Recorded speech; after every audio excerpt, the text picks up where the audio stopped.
I live in Washington. This is personal for me. Many people are frustrated. MSNBC analyst. I love that word, analyst. How does one become an analyst? I analyze things. They've never called me an analyst. You're kind of an analyst. I mean, nobody's ever called me that, You though. call yourself an analyst. He agrees with Trump. What? MSNBC's losing their mind. Play it. I told I you. live in Go ahead. Play that clip, baby. Washington. This is personal for me. Many people are frustrated with crime that we see, particularly committed by juveniles in the city of Washington. People are frustrated, Willie, that when they go to CVS to buy deodorant, that they have to get it from behind locked plexiglass, right? But the response here, and let me say this, right? These are not just random anecdotes. What we see in Washington Post polling, among others, is that roughly half of D.C. residents, mostly half of D.C. residents, view this as a serious problem or an extremely serious problem. And I live in Washington. There this is So, listen. I would say it's extremely, I would say on the extreme side. It's a problem. And again, but Hakeem Jeffries is going to come out and tell you that they're at a 30-year low in violent crime in Washington, D.C. Lisa, is that including juvenile violent crimes? Don't know, but I do know this. They've already had, 100 homicides this year. I mean, you can look at the statistic of violent crime coming down until you get stabbed in the throat. And then I don't care if I am the one the one of of that percentile. It affects me 100%. Yeah, and that's one too many. How's that for a stat? I shouldn't be sitting there going, oh, no, there should be no violent crime in the streets. I mean, in a perfect world, that's the way it should be. But you see, we excuse it once again because we don't expect anybody to take any freaking personal responsibility for anything. And so we excuse it as just a crime stat. People's lives are more important than statistics, man. Should be. So here's a guy who's living it. And he's like, listen, this is a personal thing for him. Look at this guy. Watch what he has to say. Another DC. Down the city is quiet as a church mouse, young. I came all the way down Pennsylvania Avenue this morning. So peaceful, young. This morning. I don't smell no weed, young. I don't see no homeless people. I mean, I came all the way through the southeast side, all the way down here. You can see now I'm at the White House, jump, man. It's quiet, young. It's a shame that it takes somebody to have to sit in your classroom in order for you to be in order, yeah? Because that's what it feels like, yeah? You got to be babysitted to do your job, yeah? Stuff been out of control for years. You got to do better, yeah? You got to do better, yeah? And mainly, young, you got the problems. It's us, man. It's always us giving everybody a bad name, yeah? We'll see how long this lasts, yeah? How many murders was it last night? How many carjackings was it last night?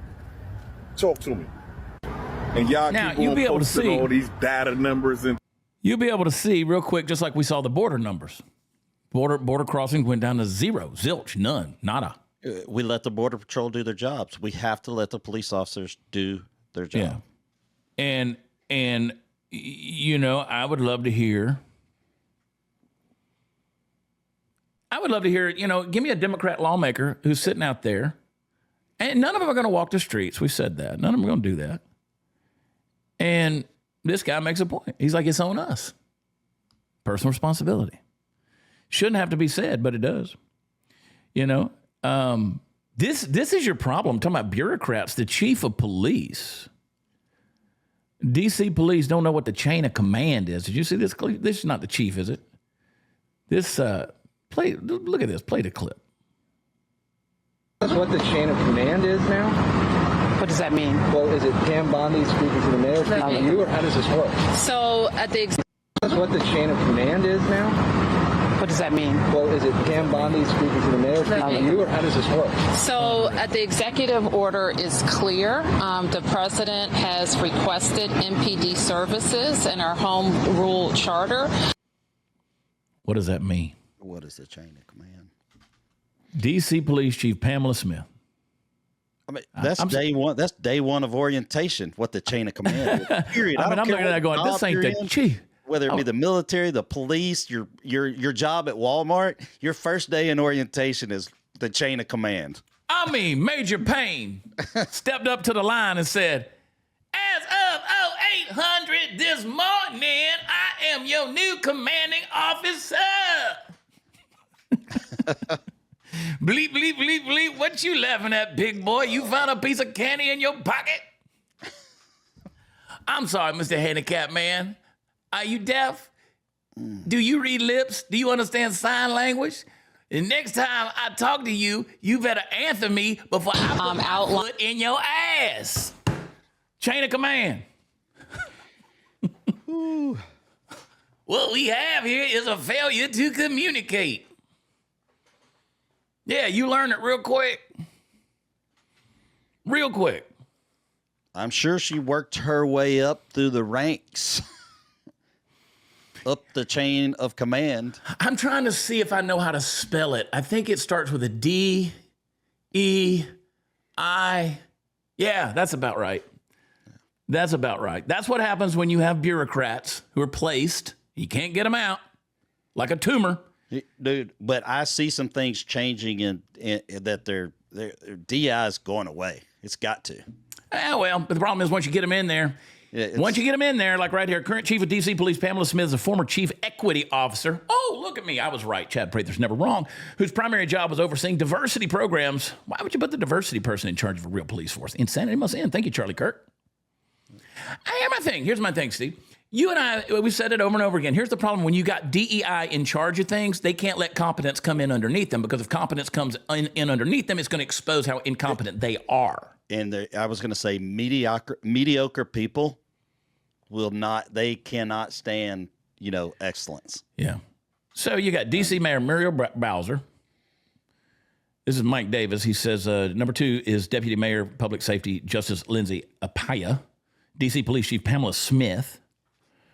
And one wonders why D.C. crime is out of control. Makes me want to. You know what it makes me want to do, Steve? What's it make you want to do? Makes me want to light a candle. Makes me want to just get a little peace candle going with something. I guess I'm going to have to get me a candle in here. Dude, stop trying to be like me, man. I am. I'm going to get, when I set my new set for September 1st, I'm going to have a candle. You watch. These matches. It'll be a manly candle. It's going to smell like, deer guts or something. Yeah, these matches don't ever want to light, but when they do, boy, it burns. It burns, brother. Oh, yeah. Oh, let's put it back up there. Set a little ambiance, dude. Put it back with there. The real candle. Yeah, I gotta have a little. I like something nice in the house. Let me ask you, not flavor, but what smell is that, or what aroma is that candle? I don't know. It better be manly. Maybe. No, I want to hear it. No, read it. Little saffron. How am I going to read it? Oh, it does. I bet it says it somewhere. It probably does on the bottom. Can it be leather or something? No, it's not that. It's got flowers on the vase. So it's probably It says. I'd have to have my readers. It's got some warning labels about not leaving it unattended, which I've done the last couple of days. I've just got to know. I've got to know if it's a manly candle or not. No, I could tell you 100% it's not. It's got kind of a saffron mixed with vanilla. Look at these police chiefs, man. Look at them. Just look at them, folks. I mean, anybody with common sense, let me see you in the chat. What do you think about these folks right here? This is the police chiefs, bro. This is your, boy, that's a bunch of bangers, ain't it? Wow. Something's got to be done, like, Pete Hegseth doing with the military, getting rid of the DEI. That has to be done at the police force. And I know as soon as you do that, you're racist. Well, no matter what, you're already a racist. Just get the job done. You're just born that way. Yeah, you just get the job done. They're already going to call you that. But this thing right here, man, this is the problem. Something's got to be done. But again, this is the problem with police chiefs. They're not elected. They're appointed. They're bureaucrats. This is the essence of bureaucracy.